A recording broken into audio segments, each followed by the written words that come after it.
1940 সালের 28 জুন চট্টগ্রামে জন্মগ্রহণ করেন ডক্টর মোহাম্মদ ইউনূস। তার শিক্ষা জীবন শুরু হয় চট্টগ্রাম কলেজিয়েট স্কুলে। এরপর ঢাকা বিশ্ববিদ্যালয়ে অর্থনীতিতে স্নাতক ও স্নাতকোত্তর সম্পন্ন করেন।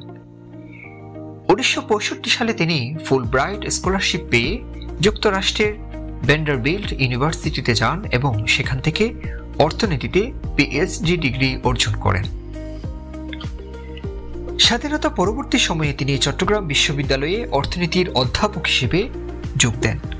70-এর দশকে যখন বাংলাদেশ ভয়াবহ দুর্ভিক্ষের কবলে পড়ে, তখন তিনি বুঝতে পারেন শুধু পাঠ্যপুস্তক দিয়ে বাস্তব জীবন বদলানো যায় না।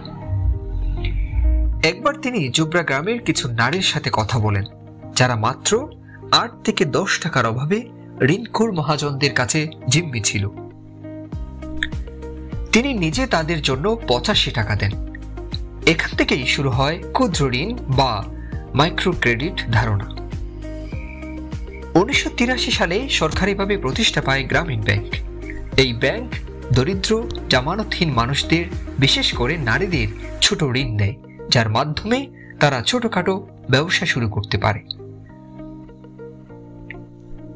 2006 সালে ডক্টর ইউনূস ও গ্রামীণ ব্যাংক যৌথভাবে নোবেল শান্তি পুরস্কারে ভূষিত হন। নোবেল কমিটির ভাষ্য ছিল, তারা আর্থিক ও সামাজিক উন্নয়নে নিচু স্তরের মানুষদের ক্ষমতায়নের মাধ্যমে শান্তির ভিত্তি গড়ে তুলেছেন।